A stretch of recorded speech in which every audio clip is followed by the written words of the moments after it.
திருச்செந்தூரில் 3 நாளைக்கு கூட்டம் ஃபுல்லாக இருக்கும். அதனால் கோயிலுக்கு வரவங்க இங்கே பார்த்து வந்துக்குங்க. ஏன்னா இங்கே பக்கத்தில் இருக்கக்கூடிய தசரா நடக்கிறதுனால தசராவுக்கு வர மக்கள்லாம் ஃபுல்லாக வருவாங்க. பௌர்ணமி வரைக்கும் கூட்டமாக இருக்கும். ஏற்கனவே வந்தவங்கெல்லாம் இங்கே வந்து ரொம்பவுமே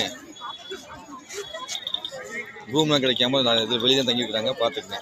இதில் ஃப்ரீதர்ஸ் வந்தீங்கன்னா உங்களுக்கு சில நேரத்தில் லாக் பண்ணி வச்சுருவாங்க உள்ள. நல்லா நாங்கள் காலையில் வந்தோம், இன்றைக்கின்னு பார்த்து எங்களை லாக் பண்ணி வச்சுட்டாங்க. கூட்டமெல்லாம் ஒன்றும் ஃப்ரீதர்ஸில் இல்லை. ஆனால் என்ன காரணம் லாக் பண்ணாங்கன்னு தெரில. ஃபுல்லாக லாக் பண்ணி வச்சு காலையிலேருந்து என்ன பண்ணோம், உள்ளுக்குள்ளேயே இருந்துட்டோம். காலைல 10 மணிக்கு போனோம். முருகன் தரிசனம் பண்ணி முடிக்கும்போது 8 மணி ஆயிடுச்சு. அவ்வளோ நேரம் உள்ளே இருந்தோம். ஐயரை கேட்டால் இன்னும் 3 நாளைக்கு அப்படித்தாங்க இருக்கும் அப்படிங்கிறாரு. 100 ரூபா கிட்ட வந்தவங்களே 5 மணி நேரம் 6 மணி நேரம் நின்றுதாங்க.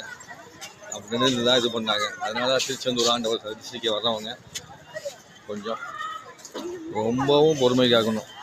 கொஞ்சம் நஞ்சம் இல்லை, பயங்கரமாக எவ்வளோக்கு எவ்வளோ பொறுமை காக்கிறீங்களோ அவ்வளோக்கு அவ்வளோ. மற்றபடி ஒன்றும் பிரச்சனை இல்லை.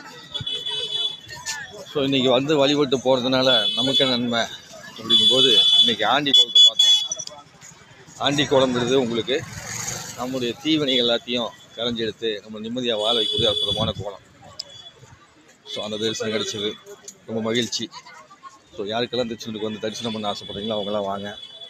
ரூமெல்லாம் கிடைக்கணும்னு நினச்சிங்கன்னா கிடைக்கிறது கஷ்டம். ரூம் தேடிலாம் கஷ்டப்படாதீங்க. அப்படியே வந்து வராண்டில் படுத்துக்கிட்டு அழகாக முருகனை பெற்று நலமாக வேண்டும் என்று கேட்டுக்கொள்கிறோம். எல்லா ரூமும் ஃபுல்லு. ஸோ யாராக இருந்தாலுமே என்ன பண்ணுங்க, முருகன் அருள் பெற வேண்டுமா, இந்த 3 நாள் வர மாதிரி இருந்ததுன்னா உங்களுக்கு பொறுமை இருக்கணும். உங்களுக்கு பொறுமை இல்லை அப்படின்னா நீங்கள் தசரா ஒட்டி வரக்கூடிய காலத்தில் திருச்செந்தூர் கோயிலுக்கு வரக்கூடாது. குலசேகரப்பட்டினத்துக்கு போகிற மக்கள் எல்லாம் நாளைக்கு ஃபுல்லாக வருவாங்க. அங்கே போகக்கூடியவங்க சில பேர் என்ன பண்ணுவாங்கன்னா இங்கே வந்து தூங்கிட்டு காலையில் அங்கே போவாங்க. ஏன்னா குலசேகரப்பட்டினத்தில் தசராவுக்கு வந்து பார்த்திங்கன்னா முதல் நாள் ஃபுல்லாகவே பஸ்ஸை ஸ்டாப் பண்ணிடுவாங்க. ஏகப்பட்ட பேர் வருவாங்க குலசேகரப்பட்டினத்துக்கு. அங்கே இருக்கிற அம்மன் தரிசனம் பண்ணுறதுக்கு எல்லாம் மாறி வேஷம் போட்டு நாளைக்கு காப்புக்கு அழுத்துவாங்க. அதனால் இன்றைக்கி தசரா வேஷம்லாம் போட்டு முடிச்சு நாளைக்கு காப்பு கழுத்துவாங்க. அதனால் திருச்சியில் வர்றவங்க ரொம்ப பொறுமை காத்துவாங்க. நன்றி, வணக்கம். இந்த சேனல் சப்ஸ்கிரைப் பண்ணுங்கள், லைக் பண்ணுங்கள், கமெண்ட்ஸ் பண்ணி நன்றி பகிர்ந்துக்குங்க. குருவே நம, தந்தையே நம.